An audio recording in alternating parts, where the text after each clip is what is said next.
Good morning, you guys. It's your boy B Mahari here, representing Mahari Nation Sports Podcast. Much love to the entire LDBC and the basketball community. You understand what I'm saying? Don't miss basketball conversations every Friday night, 9 p.m. Central Time. This is where we discuss basketball-related topics, debates, news, and everything else in the world of basketball. You understand what I'm saying? For those of you guys who are new to the channel, hit the subscribe button and hit the bell icon to get all the latest notifications when I start dropping videos and live streams. All right? And thank you for spreading the word about the channel. Let's continue to do so. We are at 713 subscribers and going on strong. So let's get down to an historical video that I wanted to teach you guys here this morning. Okay. This was a request from one of my subscribers by the name of Jay Dill, and he's a major Chicago Bulls fan. But he wanted me to do a video perspective on one of the unknown greats in basketball. Okay, and what I'm talking about is the A-Train himself, Artis Gilmore.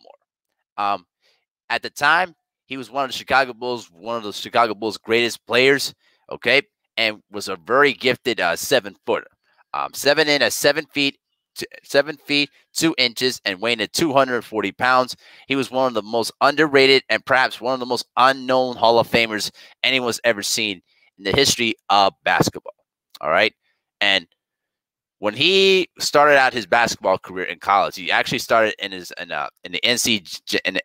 NCAA under the tutelage of Eddie Holbrook. All right, when he was there for about 2 years. All right, he led them in scoring. He averaged 22.5 points per game and 16 rebounds in his 2 seasons, compiling with about 1,530 points and 1,150 rebounds. When he transferred in the 1969-70 season, he transferred to Jacksonville University.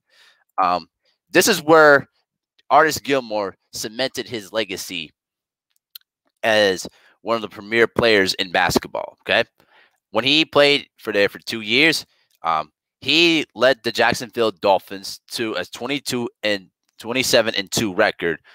Okay, and led them in the 1970 championship game, where they eventually lost to Lou Alcindor and Kareem Abdul-Jabbar and the UCLA Bruins. Okay, so in that entire run to the championship game, they defeated Western Kentucky, and he scored 30 points and 19 boards against Iowa, where they also won too. He scored 30 points and 17 rebounds against the powerhouse Kentucky Wildcats. He scored 24 points and 20 rebounds to make to the Final Four. Then in the semifinals against St. Bonaventure, he scored 29 points and 21 rebounds in the semifinals. All right, and then in the game against UCLA, he scored 19 points and grabbed 16 rebounds. For that entire season, he scored at least 26.5 points per game and 22.2 rebounds per game. All right. By the time he left college from Jacksonville, he became one of 5 college basketball players to ever average at least 20 points and 20 rebounds over his career, with 24.3 points and 22.7 rebounds. And to this day, he is the only player in NCAA history to lead both years in Jacksonville in rebounding.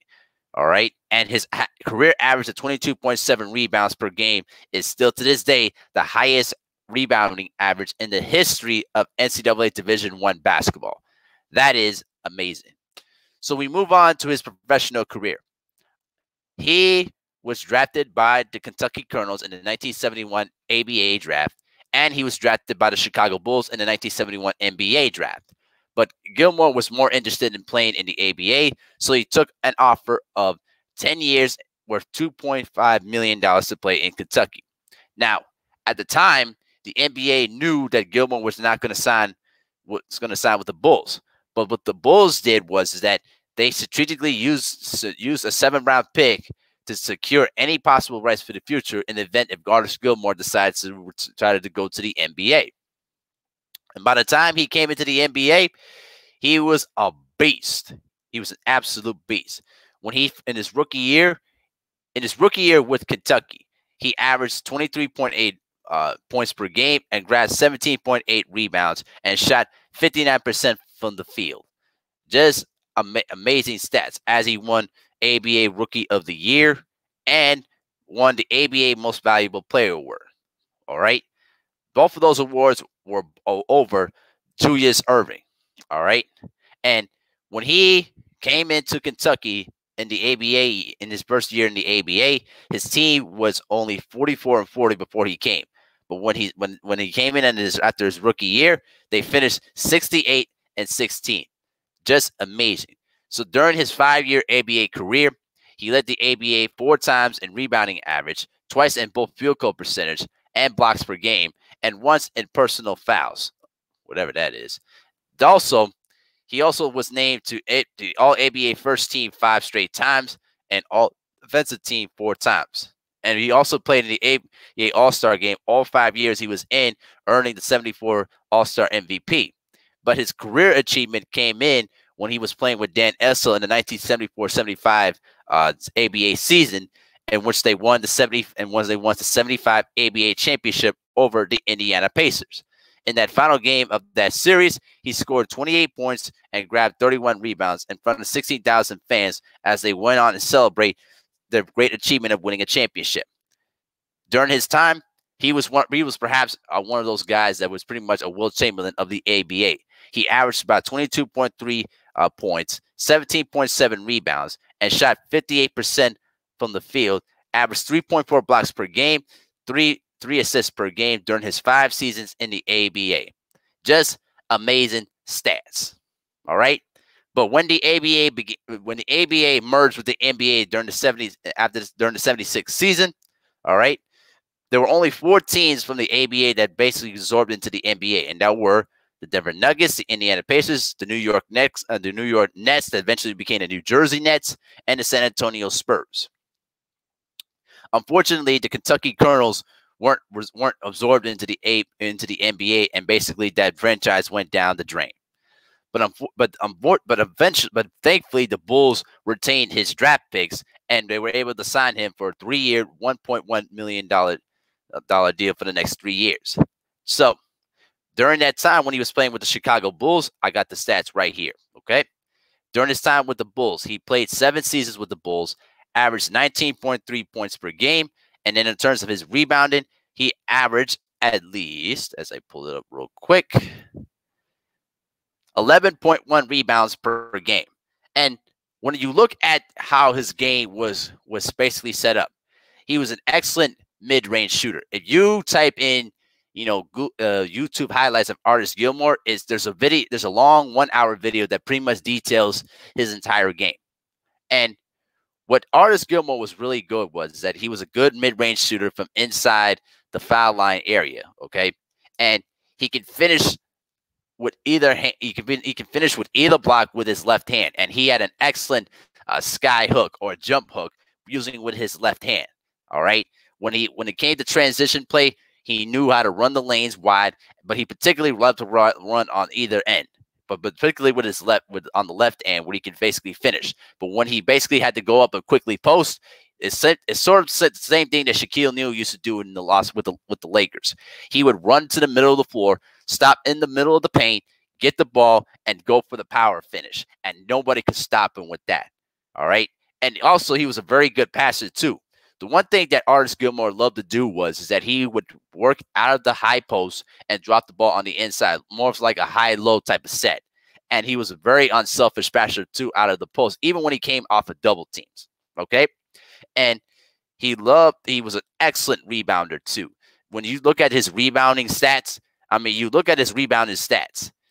he finished his career with 16,000 rebounds in his career. That's really strong. So that's an average of about 12.3 rebounds per season. All right. And with his passing ability, he averaged 2.3 assists per game, finished his career with over 3,000 assists. Just amazing stats. All right. And perhaps one of the most consistent scorers of his time. All right. So when his career pretty much came to its conclusion, when he finally retired from the NBA, he played a total of 6 NBA All-Star games, led the NBA in field goal percentage 4 consecutive seasons, which includes a career best 67% from the field during the 80-81 season, and at the time was the 3rd highest shooting percentage in NBA history. And by the time he retired, Gilmore was the NBA's career leader in field goal percentage, all right, with 59.9% 59.9% throughout his career. All right. And the fact that this man was able to score over at least 24,000 points in his career, I should say, yep, 24,000 points in his career is really, really impressive. You know what I mean? And I think that if Artis Gilmore had a chance to play with some of the best centers during that time in the 90s, I think he would have fared up very, very well against maybe Patrick Ewing or Akeem Olajuwon, and would have had his own with them too, because he was also a good shot blocker too, based on what he was able to do. When he was in the ABA, he pretty much made all NBA defensive first team for 4 straight seasons. All right. And when he came into the NBA and when the ABA emerged with the NBA, he also made defensive second team in 1978. And he was pretty much one of the most consistent scorers that you ever asked for. And he was the type of person that he was a very quiet person that, you know, did his job and did his job very, very well. But when it came down to doing his thing on the block, nobody wanted to mess with him, and nobody could ever try to shut him down. In fact, there were times where Kareem Abdul-Jabbar, through the highlights that I saw, had trouble defending against Artis Gilmore because of his ability to get him to basically go on the block, turn and face, and go right at him to the hoop. And Kareem had trouble, you know, adjusting to that. And Robert Parrish had also trouble adjusting to that too, because his ability to basically post up in the middle and using that hook shot or the mid-range jumper when he was facing the basket. So this guy was pretty much an unbelievable type of player.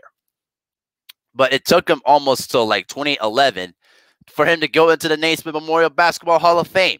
I mean, for a guy that averaged about over 24,000 points throughout his career, at least 18.8 points per game, 12.3 rebounds per game, along with 2.3 assists per game, it's unbelievable how he never got into the Hall of Fame immediately. This guy should have been a first ballot Hall of Famer, you know, right away. But the thing is, though, bro, was that the one thing that I really loved about when I saw Artis Gilmore's game was that he did his job, you know, effectively and didn't say much at all, as I said. But I think what George Gervin pretty much said was that when it came down to playing basketball, when it came down to, you know, doing the job effectively, you know, he did it better than any other player during that period of time. All right. As the Naismith Memorial bio says, Artis Gilmore was basketball's greatest general giant. Standing at 7 feet 2 inches, the A-Chain was a force of nature, but his low-key deposition offset his impressive physical stature. His professional career lasted 17 seasons, starting with in the ABA, where quietly the dominant center managed 1 championship, 4 all-defensive team honors, 3 most valuable player awards, and 1 season, 1 playoff, and 1 all-star. His long arms and quick feet helped him block shots and from clear out on the perimeter, shots that ordinary players never dream of reaching. Gilmore played and during that era where great centers thrived. Okay, still holding the NBA career record for highest field goal percentage and a unanimous first-team All-America in his junior season at Jacksonville University. Gilmore carried the Dolphins to the 1970 NCAA Final Four and Championship Game, and he led the nation and rebounded for 2 seasons, and his career averages of 22.7 boards per game is still an NCAA record. Wow, just amazing type of stats. You know what I'm saying? And I think that when you look at the Bulls' history in terms of great stars, Artis Gilmore belongs on a very high pedestal there too.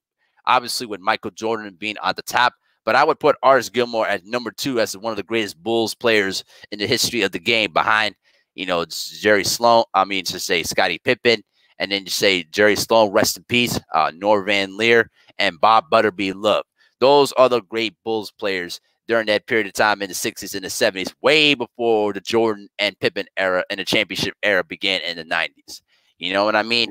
But yeah, this guy really gave a lot of dissenters during that period all the business that they can handle. And, you know, he would do very much wonders and would give a lot of different problems in today's NBA though too, because of his ability to post, the ability to finish on the block, and his defensive intimidation on the paint really made him one of the greatest centers in the game, and pretty much an underappreciated center that deserves to be in a higher pedestal of all great centers that played during that period of time. But let me know what you guys think in the comment section about the career of Artis Gilmore.